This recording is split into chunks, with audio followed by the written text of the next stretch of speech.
ਵਾਹਿਗੁਰੂ ਜੀ ਕਾ ਖਾਲਸਾ ਵਾਹਿਗੁਰੂ ਜੀ ਕੀ ਫਤਿਹ। ਬਹੁਤ ਤਰ੍ਹਾਂ ਦੇ ਪੋਸਟ ਦੇਖੇ ਆ ਜਿਹੜੇ ਪਈ ਪਿਛਲੇ 2-3 ਦਿਨ ਦੇ ਵਿੱਚ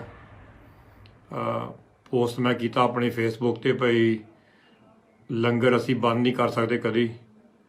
ਸਾਡੇ ਕਈ ਭਰਾ ਕਈ ਭੈਣਾਂ ਕਈ ਸਾਡੇ ਬਜ਼ੁਰਗ ਵੀ ਮੈਂ ਕਮੈਂਟ ਕਰ ਰਹੇ ਆ, ਪਰ ਉਹਦੇ ਵਿੱਚੋਂ ਮੇਰਾ ਖਿਆਲ ਜਿਹੜੇ ਮੈਜੋਰਿਟੀ ਜਿਹੜੇ ਪਈ ਆਪਣੀ ਸੋਚ ਬਦਲਣਾ ਚਾਹੁੰਦੇ ਆ ਉਹ ਨਹੀਂ ਕਹਿੰਦੇ ਵੀ ਲੰਗਰ ਰੋਕੋ, ਪਰ ਕਹਿੰਦੇ ਜਿੱਥੇ ਲੰਗਰ ਖਰਾਬ ਹੋ ਰਿਹਾ ਹੈ ਭਈ ਕਿੰਨਾ ਵੀ ਉੱਥੇ ਵੇਸਟੇਜ ਹੁੰਦਾ, ਕਿੱਦਾਂ ਵੀ ਖਾਣਾ ਤਿਆਰ ਹੁੰਦਾ। ਨਗਰ ਕੀਰਤਨਾਂ ਉੱਪਰ ਵੀ ਨਗਰ ਕੀਰਤਨ ਜਦੋਂ ਹੁੰਦੇ ਆ ਸਾਰੇ ਪਾਸੇ ਲੰਗਰ, ਕਦੀ ਇੱਧਰ ਹੁੰਦਾ ਖਾਣਾ ਕਦੀ ਉੱਧਰ ਹੁੰਦਾ ਖਾਣਾ। ਸੋ ਜਿਹੜੇ ਸਾਡੇ ਆਪਣੇ ਖਿਆਲ ਆ ਅਸੀਂ ਲੰਗਰ ਕਦੀ ਰੋਕ ਨਹੀਂ ਸਕਦੇ। ਇਹ ਮੇਰੀ ਪਰਸਨਲ ਵਿਊ ਆ, ਜੇ ਤੁਸੀਂ ਨਹੀਂ ਇਹਨਾਂ ਤੁਸੀਂ ਸਹਿਮਤ ਹੋ ਠੀਕ ਆ, ਪਰ ਅਸੀਂ ਅੱਜ ਸੋਚ ਕਿੱਦਾਂ ਸਕਦੇ ਵੀ ਲੰਗਰ ਰੋਕ ਲਓ। ਹਰ ਦੁਨੀਆ ਵਿੱਚ ਹਰ ਕੌਮ ਹਰ ਕਮਿਊਨਿਟੀ ਵਿੱਚ ਇੱਕ ਚੀਜ਼ ਹੁੰਦੀ ਆ, ਇੱਕ ਗੁਣ ਹੁੰਦਾ ਵੀ ਕਹਿ ਲਓ ਭਈ ਦੁਨੀਆ ਨੂੰ ਪਤਾ ਹੁੰਦਾ ਭਈ ਇਹ ਕਿੱਦਾਂ ਦੀ ਕੌਮ ਆ।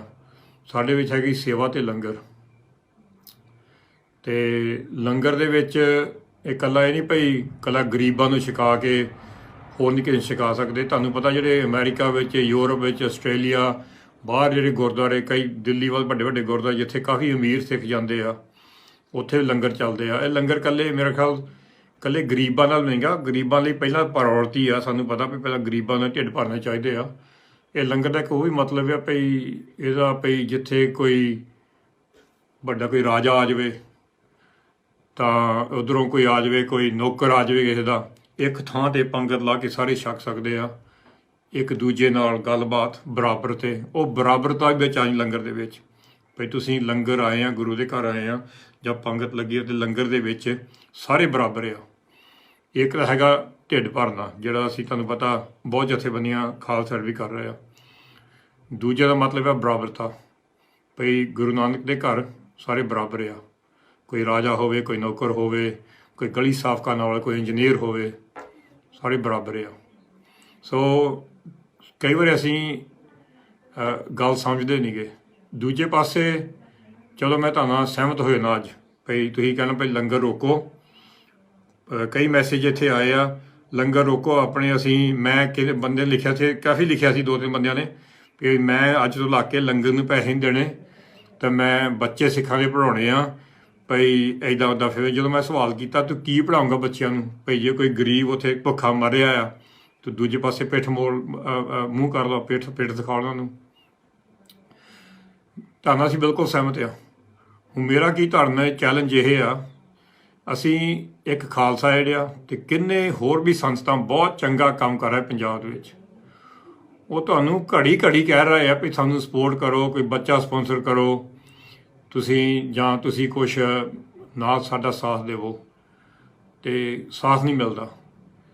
ਤਾਂ ਜੇ ਤੁਸੀਂ ਮੈਨੂੰ ਕਹਿੰਦੇ ਪਈ ਅਸੀਂ ਮੈਂ ਗਲਤ ਗੱਲ ਕਰ ਰਿਹਾ ਹਾਂ, ਮੈਂ ਤੁਹਾਨੂੰ ਇੱਕ ਐਗਜ਼ਾਮਪਲ ਦੇ ਦਿੰਦਾ। ਖਾਲਸਾ ਏਡ ਇੱਕ ਵੱਡਾ ਸਕੂਲ ਚਲਾ ਰਹੇ ਆ ਸੰਗਰੂਰ ਦੇ ਵਿੱਚ ਜਿੱਥੇ 700 ਬੱਚਾ ਪੜ੍ਹ ਰਿਹਾ। ਉਹਦੀ ਵਰਦੀ ਦਾ ਖਰਚੇ ਦਾ, ਕਿਤਾਬਾਂ ਦਾ, ਪੜ੍ਹਾਈ ਦਾ ਸਾਰਾ ਖਰਚਾ ਚੱਕ ਰਹੇ। ਦੂਜੇ ਪਾਸੇ 700-800 ਬੱਚਾ ਜਿਹੜਾ ਸਪੋਂਸਰ ਕਰ ਰਹੇ ਆ ਪੜ੍ਹਾਈ ਲਈ। ਪੰਜਾਬ 'ਤੇ ਟਿਊਸ਼ਨ ਸੈਂਟਰ ਹੈਗੇ ਆ, ਗਰੀਬਾਂ ਦੇ ਬੱਚੇ ਆ, 1500 ਬੱਚਾ ਕਹਿ ਲਓ। ਮੈਂ ਤੁਹਾਨੂੰ ਈਮੇਲ ਐਡਰੈਸ ਲਿਖ ਦਿੰਦਾ, ਤੁਸੀਂ ਈਮੇਲ ਐਡਰੈਸ ਲਿਖ ਲਓ info@khalsaaid.org। ਸਾਡੀ ਵੈਬਸਾਈਟ ਜਾ ਸਕਦੇ ਆ khalsaaid.org 'ਤੇ ਕੰਟੈਕਟ ਕਰੋ ਸਾਨੂੰ info@khalsaaid.org। 1500 ਬੱਚੇ ਸਪੋਂਸਰ ਕਰ ਦਿਓ ਅੱਜ ਤੁਸੀਂ। 1500 ਬੰਦੇ ਮੋਹਰੇ ਆਏ ਹਨ, ਬੀਬੀਆਂ, ਬੰਦੇ, ਬਜ਼ੁਰਗ, ਫੈਮਲੀਆਂ ਜਿਹੜੇ ਕੰਪਲੇਨ ਕਰ ਰਹੇ ਵੀ ਲੰਗਰ ਨਾ ਚਲਾਓ ਕਿਸੇ ਨੂੰ, ਅਸੀਂ ਬੱਚੇ ਪੜ੍ਹਾਉਣੇ ਆ। ਸਾਨੂੰ 1500 ਲਈ 15 ਪਾਉਂਡ ਭੇਜ ਦਿਓ ਮਹੀਨੇ ਦਾ। ਉਹ 1500 ਕਵਰ ਹੋ ਜੂਗੇ, ਅਸੀਂ 1500 ਦਾ 6 ਮਹੀਨੇ ਹੱਥ ਹੋਰ ਫੜ ਲਵਾਂਗੇ। ਪਰ ਮੈਂ ਦੁੱਖ ਵੀ ਮੈਨੂੰ ਇਹ ਆ, ਮੈਨੂੰ ਪਤਾ 1500 ਬੰਦੇ ਮੂਹਰੇ ਆਉਣੇ ਨਹੀਂ ਗਏ ਸਪੋਂਸਰ ਲਈ। ਅਸੀਂ ਜਿੰਨਾ ਮਰਜ਼ੀ ਬਿਲਕਦੇ ਰਹਾਂਗੇ, ਚੀਕਾਂ ਮਾਰਦੇ ਰਹਾਂਗੇ। ਇਕੱਲੀ ਖਾਲਸਾ ਏਡ ਨਹੀਂ ਗੀ, ਹੋਰ ਵੀ ਸੰਸਥਾ ਬਹੁਤ ਚੰਗੇ ਕੰਮ ਕਰ ਰਹੇ ਆ।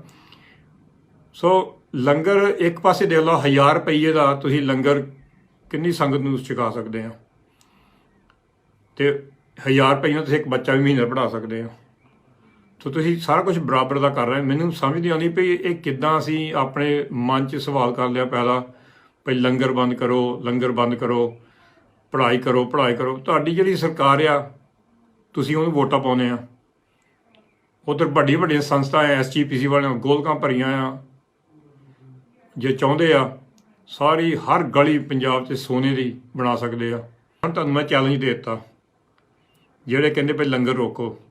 ਜੇ ਨਹੀਂ 2-3 ਪੋਸਟਾਂ ਦੇ ਉੱਪਰ ਮੈਨੂੰ ਕਿਹਾ ਗਿਆ ਸਾਨੂੰ ਭਈ ਨਹੀਂ ਤੁਹਾਡੇ ਨਾਲ ਸਹਿਮਤ ਨਹੀਂ ਰਵੀ ਸਿੰਘ, ਚਲੋ ਠੀਕ ਹੈ, ਅਸੀਂ ਥੋੜ੍ਹਾ ਕਹਿੰਦੇ ਭਈ ਸਾਨੂੰ ਤੁਸੀਂ ਹਰ ਗੱਲ 'ਤੇ ਸਹਿਮਤ ਰਹਿਣਾ। ਮੈਂ ਬਿਲਕੁਲ ਕਹਿੰਦਾ ਜੇ ਨਹੀਂ ਸਹਿਮਤ ਦੱਸੋ ਸਾਨੂੰ। ਤੁਸੀਂ ਜਾ ਕੇ ਗੂਗਲ 'ਤੇ ਪਾ ਲਓ ਖਾਲਸਾ, ਸਾਡਾ ਐਡਰੈਸ ਰਹਿਣਾ ਕੰਟੈਕਟ ਅਸ। ਹੁਣ ਤਾਂ ਸਾਨੂੰ 1500 ਸਪੋਂਸਰ ਲੱਭਦਾ ਬੱਚਿਆਂ ਲਈ ਪੰਜਾਬ ਦੇ ਵਿੱਚ, ਅਤੇ ਅਸੀਂ ਇਹ 1500 ਦਾ ਹੱਥ ਫੇਰ ਫੜ ਲਵਾਂਗੇ, ਹੋਰ ਫੜ ਲਵਾਂਗੇ। ਅਸੀਂ 10,000 ਟਾਰਗੇਟ ਲੈ ਲਵਾਂਗੇ ਇੱਕ ਸਾਲ ਦੇ ਵਿੱਚ ਜੇ ਤੁਸੀਂ 1500 ਸਪੋਂਸਰ ਪੂਰੀ ਕਰ ਦਿਓ। ਅਤੇ ਦੂਜੇ ਪਾਸੇ ਮੈਂ ਤਾਂ ਹੀ ਕਾਫੀ ਦੁੱਖ ਆ ਵੀ ਇੰਨਾ ਵੱਡਾ ਕੌਨਸੈਪਟ ਆ, ਇੰਨੀ ਵੱਡੀ ਭਈ ਕਹਿ ਲਓ ਭਈ ਇੱਕ ਇੰਸਟੀਟਿਊਸ਼ਨ ਆ ਲੰਗਰ, ਅਸੀਂ ਉਹ ਕਹਿੰਦੇ ਬੰਦ ਕਰ ਦਿਓ। ਜਿਹੜੇ ਭੁੱਖੇ ਬੈਠੇ ਆ, ਕੋਈ ਧਰਮ ਨਹੀਂ ਉਹਨਾਂ ਦਾ, ਭੁੱਖ ਦਾ ਕੋਈ ਧਰਮ ਨਹੀਂ ਆ।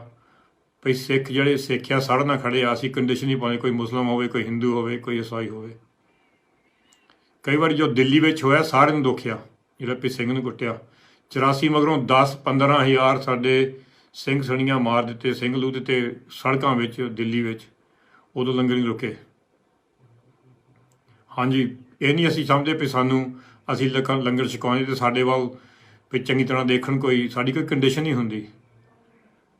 ਬੰਗਲਾਦੇਸ਼ ਲੰਗਰ ਚੱਲੇ ਆ, ਨੇਪਾਲ ਲੰਗਰ ਚੱਲੇ ਆ, ਅਤੇ ਤੁਸੀਂ ਉਹ ਲੋਕਾਂ ਦੇ, ਉਹ ਗਰੀਬਾਂ ਦੇ ਬੱਚਿਆਂ ਦੇ ਢਿੱਡ ਭਰੇ ਆ ਜਿਹਨਾਂ ਦਾ ਕੋਈ ਨਹੀਂ ਸੀ ਖੜਾ ਜਾਂਦਾ।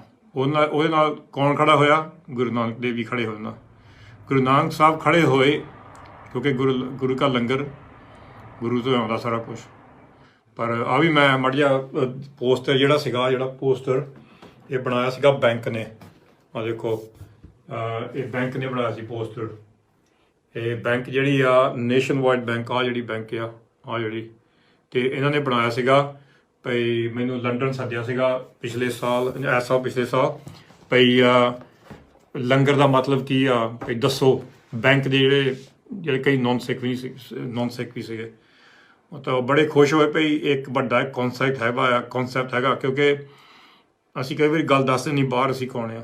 ਸੋ ਉਹਨੇ ਸਾਨੂੰ ਸੱਦਿਆ ਭਈ ਤੁਹਾਡਾ ਜਿਹੜੇ ਧਰਮ ਆ ਅਤੇ ਉਹਦੇ ਵਿੱਚ ਲੰਗਰ ਦਾ ਕੀ ਮਤਲਬ ਆ। ਅਤੇ ਪਹਿਲੀ ਵਾਰ ਗਿਆ ਸੀ, ਮੈਂ ਕਿਹਾ ਬਰਾਬਰਤਾ। ਸੋ ਬੜੇ ਖੁਸ਼ ਹੋ ਗਏ ਭਈ ਉੱਥੇ ਜਿਹੜਾ ਮਰਜ਼ੀ ਆਵੇ, ਕੋਈ ਡਾਇਰੈਕਟਰ ਹੋਵੇ, ਕੋਈ ਨੌਕਰ ਹੋਵੇ, ਸਾਰੇ ਇੱਕ ਥਾਂ ਛਕ ਸਕਦੇ। So thank you. ਫਿਰ ਮੁੜ ਕੇ ਗੱਲਬਾਤ ਕਰਾਂਗੇ ਜੀ। ਵਾਹਿਗੁਰੂ ਜੀ ਕਾ ਖਾਲਸਾ, ਵਾਹਿਗੁਰੂ ਜੀ ਕੀ ਫਤਿਹ।